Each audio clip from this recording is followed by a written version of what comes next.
اولاد جب ہمیں اللہ نے دی ہے تو پھر اس کے ساتھ ہمیں کس طرح برتاؤ کرنا ہے. ہم سب سے پہلے شروع میں ہی اس کو ڈیڈی تو کہلوا دیتے ہیں اور اسی طرح سے انکل بھی کہلوا ہی دیتے ہیں، ہے نا. جب وہ بولنا شروع کرتا ہے تو اس کو اپی بھی کہلوا ہی دیتے ہیں. لیکن یاد رکھیں، آج میں آپ کو ایک بات اور ایک نکتہ دے کر جانا چاہتا ہوں. جب وہ بچہ ہمارا پیدا ہو گیا، جو عقیقے کا معاملہ ہے نا، تو عقیقے کا معاملہ بھی یہی ہے. جب امام حسین علی جدہ والہ صلاۃ والسلام اور امام حسن، یہ دونوں بھائی جب پیدا ہوئے، حضور کے پیارے نواسے ہیں، تو ان کا عقیقہ بھی اللہ کے رسول نے فرمایا اور اول وقت میں ہی فرمایا. اور اس کے بعد آپ نے ان کا سر کے بالوں کو وہ مونڈا، اس کے بعد اس کے برابر چاندی آپ نے وزن کر کر تقسیم فرمائی. تو یہ بھی سنت ہے. اور اسی طرح اگر اس ٹائم موقع نہ ملے تو زندگی میں آپ جب چاہیں جب کر سکتے ہیں. اگر جوان بھی ہو چکے ہیں تب بھی عقیقہ ہو سکتا ہے، شادی ہو چکی ہے تب بھی عقیقہ ہو سکتا ہے، بچے ہمارے پیدا ہو گئے تب بھی عقیقہ ہو سکتا ہے. بلکہ میں ابھی رات بھی ایک جگہ جو ہے عقیقے لکھے کے لیے جانور میں ذبح کر کر آیا، اور مطلب یہی تھا کہ وہ کافی عمر کے لوگ تھے. اس میں کوئی شرط نہیں ہے کہ بچہ ہوگا تبھی عقیقہ ہوگا، لیکن ہاں جتنا جلد ہو سکے اتنے جلد کر لینا چاہیے تاکہ بچے کو عقیقے کی برکتیں اللہ عطا فرماتا رہے. بہت برکتیں ہیں، بڑا ثواب بھی اللہ اس کو عطا فرماتا ہے، اور یہ جو ہے بہت ہی اچھا کام بھی ہے. بہرحال ہمیں اللہ نے اولاد عطا فرمائی ہے. جب وہ بولنے کی صلاحیت تک پہنچ جاتا ہے، جب اس کی زبان یہاں تک ہو چکی کہ اب وہ بول سکتا ہے، تو سب سے پہلے اسے کلمہ طیبہ کا ورد فرمائیں. لا الہ الا اللہ محمد رسول اللہ اس کی زبانوں پر میری ماں اور بہنیں کہلوائیں. فضیلت کیا ہے، اس کا معاملہ کیا ہے. اگر بچے نے سب سے پہلے اپنی زبان پر کلمہ طیبہ لا الہ الا اللہ محمد رسول اللہ پڑھ لیا اور اسی کے ساتھ پھر وہ اپنی زندگی کو گزارے گا، جوان ہوگا، اس کے بعد انشاءاللہ شادیاں بھی ہوتی ہیں، اس کے بعد اپنی اچھی طرح سے زندگی گزارتے ہیں. ایک دن وہ بھی آتا ہے کہ اس کا موت کا وقت آتا ہے، وہ دنیا سے جانے والا ہوتا ہے، اور جب وہ دنیا سے جاتا ہے اس کی سانسیں چلتی ہیں. بس یہی معلوم ہوتا ہے، پتہ نہیں اب 1 منٹ لگ جائے یا 1 گھنٹہ لگ جائے، اور اسی کشمکش میں اس کا انتقال بھی ہو جاتا ہے. اس ٹائم بھی ہم کلمہ طیبہ کا ورد کرواتے ہیں.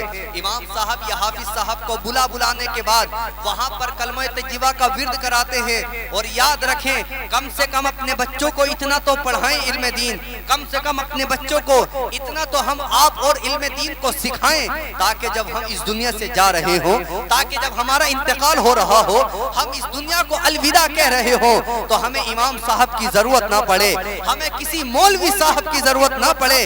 اس لیے کہ جو تمہارا بیٹا پڑھ سکتا ہے تمہارے پاس، تو تمہارا بیٹا تمہارے پاس تلاوت کر سکتا ہے. اور یاد رکھیں، آج جو ہے یہاں پر میں ذمہ داری کے ساتھ بول رہا ہوں، 90% ایسے انتقال ہو رہے ہیں کہ اکثر انتقال ہاسپٹل میں ہو جاتے ہیں، اکثر لوگوں کی ڈیتھ ہاسپٹلوں میں ہو جاتی ہے. تو بتائیں ذرا، ہاسپٹل میں کوئی مسجد نہیں ہے، ہاسپٹل میں کوئی امام نہیں رہتا، ہاسپٹل میں کوئی مولوی نہیں رہتا. اگر آپ کے بچے اتنے پڑے ہوئے ہیں، اگر آپ کی اولاد اتنی پڑی ہوئی ہے، تو آپ کے بچے تو آپ کے ساتھ ہی رہیں گے نا. اگر باپ ہاسپٹل میں ہے تو بیٹا ضرور ہاسپٹل میں رہے گا. کم سے کم اپنے بچے کو اتنا علم دین سکھا لیں، تاکہ جب تم اس دنیا سے جا رہے ہو، تمہارا انتقال ہو رہا ہو، تو تمہارا بچہ وہاں پر بیٹھ کر تمہارے سرہانے پر بیٹھنے کے بعد سورہ یاسین شریف کی تلاوت کرنا شروع کر دے، سورہ راز شریف کی تلاوت کرنا شروع کر دے. اور اس کی برکتیں کیا ہیں، اس کا معاملہ کیا ہے؟ فرمایا گیا ہے، جس مرنے کے والے کے پاس سورہ یاسین شریف کی تلاوت ہوتی ہے تو جتنے اس میں حروف ہیں، اللہ ہر ایک حروف کے بدلے فرشتے کو پیدا فرماتا ہے، اور ہر ایک فرشتہ یہ دعا کرتا ہے، مولا اس کی روح نکلنے میں آسانی پیدا فرما دے، اس کی روح نکلنے میں آسانی کا سبب بنا دے. تو آپ ذرا اندازہ لگائیں، اتنا تو اپنے بچوں کو پڑھائیں نا، تاکہ وہ کلمہ طیبہ ہمارے پاس پڑھے، سورہ یاسین شریف کی تلاوت ہمارے پاس کرے. بہرحال تو میں عرض کر رہا تھا، جس کے بچے نے شروع میں کلمہ طیبہ پڑھ لیا، لا الہ الا اللہ محمد رسول اللہ، اور جاتے وقت دنیا سے اس نے اپنی زبان پر کلمہ طیبہ پھر پڑھ لیا، لا الہ الا اللہ محمد رسول اللہ. تو اب اللہ کے رسول کی حدیث سنیں،